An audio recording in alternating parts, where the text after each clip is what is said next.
2026 সালের 15 জুলাই আটলান্টার মাঠে ফুটবল নয়, যেন পুনরুজ্জীবিত হল 1982 সালের এক রক্তাক্ত যুদ্ধ। শুধু লাতিন আমেরিকা ও ব্রিটেনের মধ্যকার শতাব্দী প্রাচীন ক্ষত কিভাবে আছড়ে পড়ল আমেরিকার ফুটবল স্টেডিয়ামে, আর কেনই বা একটি ফুটবল ম্যাচের জয়ের কয়েক ঘন্টার ব্যবধানে আটলান্টিক মহাসাগরে গর্জে উঠল যুদ্ধজাহাজ। স্বাগত নেট দুনিয়ার রহস্য চ্যানেলে। আজ আমরা উন্মোচন করব 2026 বিশ্বকাপের সেমিফাইনালে আর্জেন্টিনা বনাম ইংল্যান্ডের ফুটবল ম্যাচ ঘিরে তৈরি হওয়া বিশ্ব রাজনীতি ও জলসীমার এক নতুন টানাপোড়েন। আটলান্টার মার্সিডিজ বেঞ্জ স্টেডিয়াম, আর্জেন্টিনা বনাম ইংল্যান্ডের মধ্যকার সেমিফাইনাল। 55 মিনিটে গোল দিয়ে ইংল্যান্ড এগিয়ে গেলেও শেষ মুহূর্তের মহানাটকে নিউল্যান্ড মেসির জাদুকরি দুটি অ্যাসিস্টেস এনজো ও লাউতারো মার্টিনেজের গোলে 2-1 ব্যবধানে ম্যাচ জিতে নেয় আর্জেন্টিনা। কিন্তু আসল বিতর্ক শুরু হয় ম্যাচ শেষের বাঁশি বাজার পর। আর্জেন্টাইন ডিফেন্ডার লিসান্দ্রো মার্টিনেজ ও মিডফিল্ডার জিওভানি লো চেলসো সমর্থকদের কাছ থেকে একটি ব্যানার কেড়ে নিয়ে পেনাল্টি বক্সের ভেতরে গেড়ে দেন, যাতে লেখা ছিল লাস মালভিনাস সোনস আর্জেন্টিনাস, অর্থাৎ ফকল্যান্ড দ্বীপপুঞ্জ আর্জেন্টিনার। ফিফার কঠোর নিষেধাজ্ঞা থাকা সত্ত্বেও মার্কিন নিরাপত্তা বলয় গলিয়ে কিভাবে এই উস্কানিমূলক ব্যানার মাঠে ঢুকলো তা নিয়ে শুরু হয় তোলপাড়। ম্যাচ ও তারিখ 15 জুলাই 2026, সেমিফাইনাল 2, ফলাফল আর্জেন্টিনা 2, ইংল্যান্ড 1। বিতর্কিত ঘটনা লিসান্দ্রো ও লো চেলসো কর্তৃক রাজনৈতিক ব্যানার প্রদর্শন। এই ব্যানারের পেছনে লুকিয়ে আছে 1982 সালের 74 দিনব্যাপী এক রক্তাক্ত যুদ্ধ। আর্জেন্টিনার উপকূল থেকে মাত্র 300 মাইল দূরে অবস্থিত ফকল্যান্ডস বা মালভিনাস দ্বীপপুঞ্জটি 1833 সাল থেকে ব্রিটিশদের নিয়ন্ত্রণে। 1982 সালে আর্জেন্টিনার সামরিক জান্তা এটি দখলের চেষ্টা করলে ব্রিটিশ প্রধানমন্ত্রী মার্গারেট থাচার পাল্টা যুদ্ধ ঘোষণা করেন।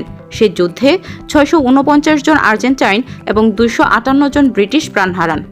খেলোয়াড়দের এই ব্যানার প্রদর্শনীর পর ক্ষোভে ফেটে পড়ে যুক্তরাজ্য। ব্রিটিশ ডাউনিং স্ট্রিটের মুখপাত্র স্পষ্ট জানান, বিশ্বকাপ হয়তো আমাদের ঘরে যায়নি, তবে ফকল্যান্ডস অবশ্যই আমাদের। লিবারেল ডেমোক্র্যাট নেতা স্যার এড ভেডি তো স্পেনের রোদ্রি ও মুরাতার ওয়েফার নিষেধাজ্ঞার নজির টেনে আর্জেন্টাইন খেলোয়াড়দের ফাইনাল ম্যাচ থেকে নিষিদ্ধ করার দাবি তোলেন। ফুটবল মাঠের এই উত্তেজনা চরম আকার ধারণ করে যখন আর্জেন্টিনার সরকার আনুষ্ঠানিকভাবে ব্রিটিশদের বিরুদ্ধে তাদের জলসীমায় যুদ্ধজাহাজ HMS মেডোয়ে অবৈধভাবে প্রবেশ করানোর অভিযোগ আনে। যদিও ব্রিটেন এটিকে চিলির জলসীমায় একটি রুটিন সফর বলে উড়িয়ে দেয়, তবে বিশ্লেষকদের মতে ফুটবলীয় আবেগকে কাজে লাগিয়ে ফকল্যান্ডস ইস্যুকে বিশ্বমঞ্চে গরম করতে বুয়েন্স আইরেস এই অভিযোগটি সামনে এনেছে। একদিকে আর্জেন্টিনার ভেতরেও এই ঘটনা ফাটল ধরিয়েছে। উগ্র জাতীয়তাবাদী ভাইস প্রেসিডেন্ট ভিক্টোরিয়া ভিরুয়েলস ইংরেজদের দখলদার জলদস্যু বলে উস্কানি দিলেও বাস্তববাদী প্রেসিডেন্ট হাভিয়ের মিলেই দেশের অর্থনীতি ও ব্রিটিশ মার্কিন সম্পর্কে স্বার্থে একে স্রেফ একটি ফুটবল ম্যাচ বলে খেলোয়াড়দের সস্তা দেশপ্রেমিক নিরুৎসাহিত করেছেন। ফিফা ও IFB নিয়ম অনুযায়ী খেলায় যে কোনো রাজনৈতিক প্রচার নিষিদ্ধ, তবে ইতিহাস বলে ফিফা সাধারণত কোসোভো বা জিব্রাল্টার ইস্যুতে আর্থিক জরিমানা ও সতর্কবার্তাতেই সীমাবদ্ধ থেকেছে। তাই আর্জেন্টিনার খেলোয়াড়দের ফাইনাল খেলা আটকে না গেলেও ফুটবলের নিরপেক্ষতা ও স্পোর্টসম্যানশিপ আজ বড় প্রশ্নের মুখে। খেলোয়াড়রা যখন সারা বছর মিলিয়ন মিলিয়ন পাউন্ডের বিনিময়ে ইংলিশ ক্লাবে খেলেন, তখন জাতীয় দলের জার্সিতে তাদের এই জাতীয়তাবাদী রূপ এক অদ্ভুত বৈপরীত্য তৈরি করে।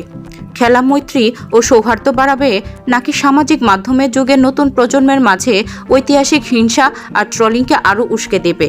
মতামত জানান আমাদের কমেন্ট বক্সে। ভিডিওটি ভালো লাগলে লাইক দিন এবং আন্তর্জাতিক রাজনীতির এমন সব অজানা রহস্যের গভীরে যেতে সাবস্ক্রাইব করুন নেট দুনিয়ার রহস্য। দেখা হবে পরবর্তী পর্বে। ধন্যবাদ।